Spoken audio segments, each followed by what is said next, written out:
หลายภาคส่วนเข้าร่วมงานฌาปนกิจศพของพระอาจารย์ดองดาวดิงอดีตประธานองค์การพุทธศาสนาสัมพันธ์เมืองสารวันที่วัดศรีประเสริฐบ้านเซากะดีเมืองและแขวงสารวันภายในเข้าร่วมของพระอาจารย์ปริญญาเอกศรีประเสริฐสัญญปัญญาประธานองค์การพุทธศาสนาสัมพันธ์ลาวแขวงสารวันพร้อมด้วยพระสงฆ์สามเณรภายในแขวงต่างแขวงภายนอกเข้าร่วมของท่านบุญสาเขียมมณีขันไซประธานคณะกรรมการปกครองเมืองสารวันมีคณะนำของแขวงอดีตการนำของแขวงการนำของเมืองญาติพี่น้องตลอดถึงออกตนญาติโยมภายในแขวงและต่างแขวงเข้าร่วมไว้อาลัยถึงดวงวิญญาณที่จากไปครั้งสุดท้ายของพระอาจารย์ดองดาวดิงที่เพิ่นได้ละสังขารมรณภาพจากพวกลูกหลานไปในวันที่16ตุลาคม2025ร่วมอายุได้58ปี38พรรษาซึ่งเป็นการสูญเสียบุคลากรทางพระสงฆ์อีกองค์หนึ่งที่สำคัญของเมืองสารวันบ่เฉพาะก็คือพระสงฆ์ที่เคารพนับถือของออกตนญาติโยมชาวบ้านเซากะดีพระอาจารย์ดองดาวดิงแม่นพระองค์ที่สำคัญอีกองค์หนึ่งที่ได้รับการยอมรับและเคารพนับถือเป็นที่พึ่งทางใจจากครูบาอาจารย์และออกตนญาติโยมภายในเมืองสารวันเป็นพระที่มีความรู้ความสามารถในพระธรรมวินัยและหีดของประเพณี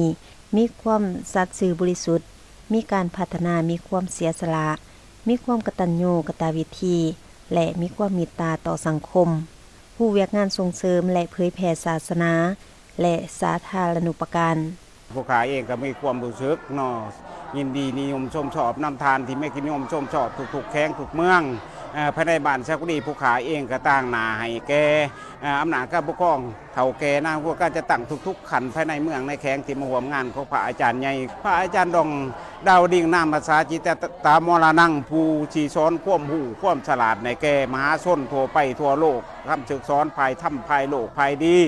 ให้แก่ออกต้นญาติโยมเป็นสิริมงคลความเสียใจของผู้ขาความโศกเศร้าสลดใจในครั้งวันนี้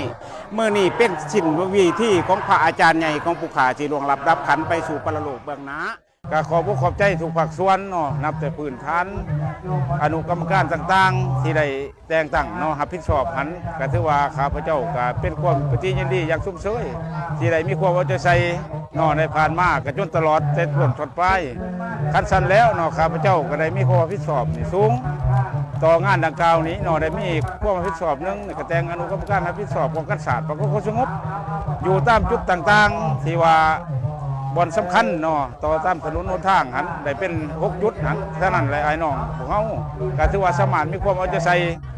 และน้ำจิตน้ำใจเนาะบรรดาบ้านไก่เฮือนเคียงก็ถือว่าสละเหือแห้งอะไรทุ่มเทในงานดังกล่าวนี้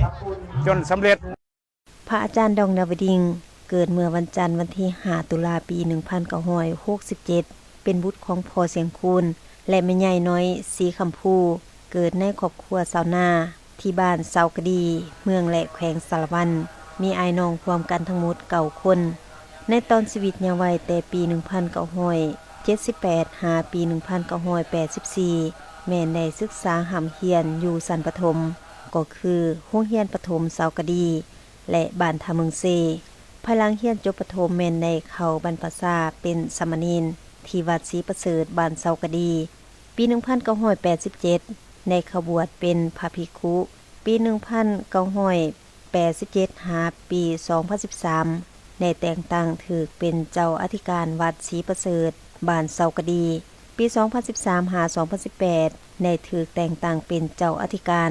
วัดบรรณเล็กนากกโพปี2018หา2025ได้ถือแต่งตั้งเป็นเจ้าอธิการวัดศรีประเสริฐบ้านเซากะดีนอกนั้นยังได้ถือแต่งตั้งเป็นกรรมการอปสเมือง3สมัยประธานอปสเขต3สมัยเป็นห้องประธานอปสเมือง1สมัยเป็นคณะประจำอปสแขวง3สมัยและได้ถือแต่งตั้งเป็นประธานอปสเมืองสารวัน3สมัยเป็นกรรมการแนวราสร้างศาสตร์แขวง2สมัย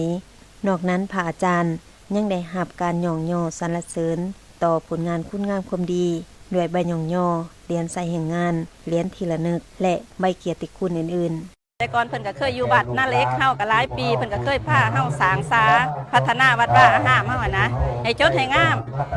มาดินเฮาก็ฮู้บุญคุณแล้วเฮาก็พาส่วนซักส่วนอ้ายเอ่ยน้องเฮานี่มาเป็นกลุ่มกันเพื่อว่ามาสร้างอีกในสร้างความสามัคคีให้ทุนของเฮาก็บ่มีแต่ว่าเล็กน้อยก็ยาแต่ว่าหากเป็นส่วนหนึ่งที่เฮาภูมิใจประกอบส่วนให้สังคมหรือว่าให้ผู้บุญคุณของเพิ่นหั่นนะเพื่ออยากตอบแทนบุญคุณของเพิ่นถึงว่าเพิ่นสิจากไปแต่ว่าคุณงามความดีของเพิ่นหั่นก็ยังมีดวงหลายอยู่ มีความภาคภูมิใจอันที่ว่าได้มาร่วมงานของทานยาดองนี้เนาะเพราะว่าเพิ่นก็มีความงามความดีให้บ้านให้เมืองเฮาเนาะอันนั้นพวกเฮาคือว่าจัดเป็นกลุ่มของบ้านนาเล็กนี่นะของมียิ่งบ้านนาเล็กพวกเฮานี้มาเข้าร่วม ข้าน้อยซื้อนางแก้วสมหวังจันดาวงศ์มาจากทีมงานไซบุญเซกองได้มานำครูบาอาจารย์ได้มาทรงพัดญาทานเพิ่นขึ้นสวรรค์สันฝ่าคือว่ามาในมื้อนี้พวกข้าน้อยทีมงานไซบุญก็ได้ประกอบส่วนอันร่วมและส่วนบุคคลพวกเฮาก็ได้ประกอบส่วนตามศรัทธาเนาะตามเงื่อนไขท่าแห้งที่มีและถือว่ามีความรู้สึกที่ว่าพวกเฮามีความอาลัยนั่นแหละเนาะได้ยินข่าวกับพากันมาเนาะก็ถือว่าก็มีความห่วงใยอะไรเพิ่นที่ว่าคุณงานความดีเพิ่นที่ได้เฮ็ดผ่านมาหันเนาะก็ถือว่าพวกเฮาก็สินำเอาคำสอนของเพิ่นไปปฏิบัติเนาะในชีวิตประจำวันของพวกเฮาเนาะ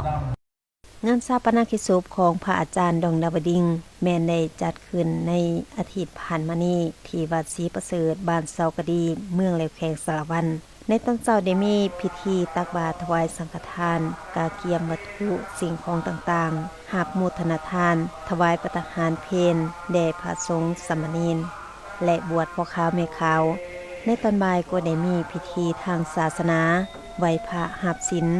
สูตรอภิธรรมฟังธรรมเทศนาถวายปัจจัยสัญญทานคารวะหับพรจากนั้นก็ได้มีพิธีเคลื่อนย้ายศพของพระอาจารย์ดองดาวดิงจากศาลาโฮงธรรมไปสู่หอพระมีมโดยมีขบวนแห่สามเณรถือธงชาติธงศาสนาขบวนพระสงฆ์ถือหูปและสามเณรถือสัพพทน